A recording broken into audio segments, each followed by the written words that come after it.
Early Super Bowl not over under line has the Chiefs as a minus 1.5 point favorite. Obviously, we saw this a couple of years ago. I believe that one ended 36-30.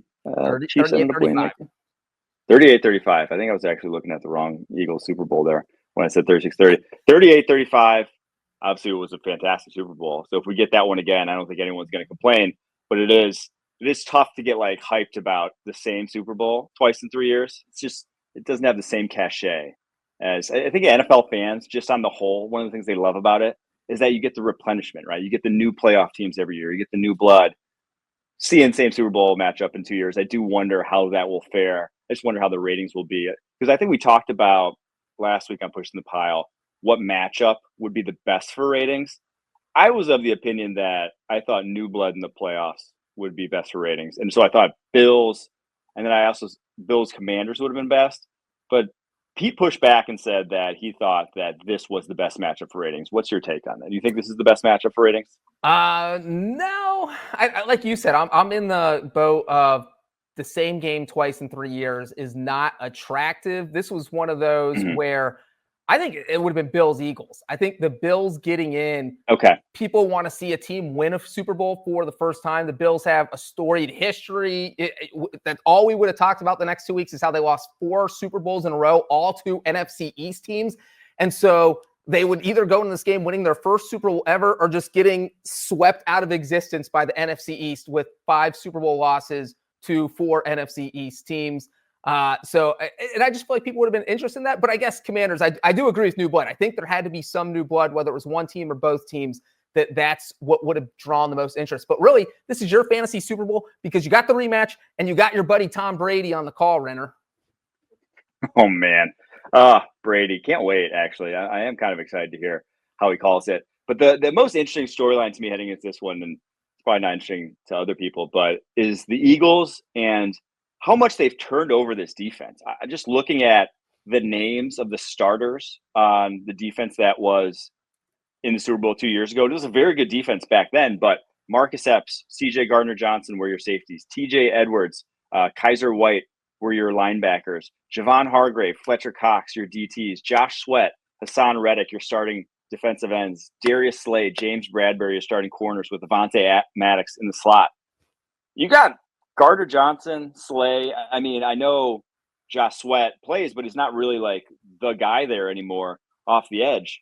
They've turned over like everything on this defense, and they're even better now. Like this is an even better defense that was there a couple years ago. The talent that they've brought in there, that Howie Roseman has added, not only in the last 2 drafts, where their first and second round picks, or their first round picks, I guess, over that span, being Jalen Carter, Nolan Smith, Quinyon Mitchell, and Cooper DeJean, who are all like studs right now for this defense, have been electric. But also in free agency, adding guys like Zach Bond, obviously C.J. Gardner-Johnson went away, came back.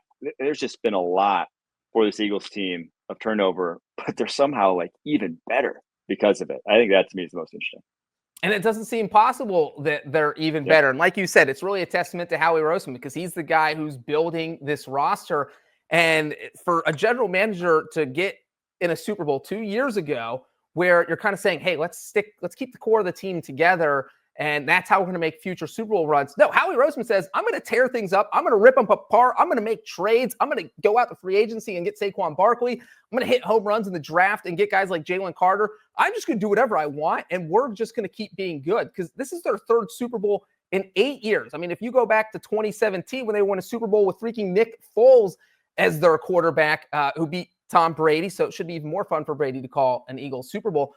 But so what they've been able to do is really nothing short of amazing. I mean, he's one of the top GMs in the NFL to be able to do this continuously. We saw what they did during the regular season. They gave up the 2nd fewest points per game. And so I think, like you said, that's going to be the story is this Eagles defense against the Chiefs offense, but also Nick Sirianni versus Andy Reid. Because I always feel like Nick Sirianni is a guy that people love to hate. It is just... He doesn't get a lot of credit for anything because it's all, well, he has a great roster and any coach could win with these players. Here's a fun fact. This is the 5th Super Bowl coaching rematch. 5th time this has happened. The coach that won the first Super Bowl is 4-0 in the rematch. So good luck to Nick Sirianni. Yeah. And the interesting thing though about we talked about the Eagles with all their turnover. The Chiefs feel like this was when they were at their peak, right? Like 2022 was the roster. And then the next year, you lose Orlando Brown Jr. It felt like they like chipped away from that elite roster, but still kind of cobbled it together. Like no one believed. And and this year, even more so, they're like, oh, they lost L'Jarius Sneed. We lost this all pro corner.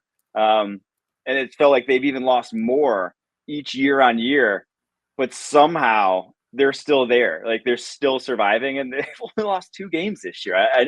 It's wild to say, but because from like a pure talent perspective, they have not gotten better from that team. I think you can objectively look at this roster and say it is worse than it was that year.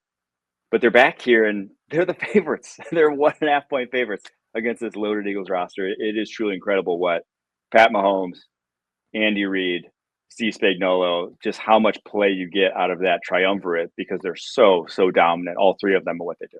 Yeah, and with the Eagles, we're obviously giving a lot of credit to Howie Roseman, his ability to build the roster, but it does feel like with the Chiefs, it's Patrick Mahomes, it's Andy Reid, it's Spagnuolo, it's the coaches, Yeah, and obviously having the right quarterback. And you just have to look at their roster this year. This, as you said, this is not even close to the offense they had in 2023.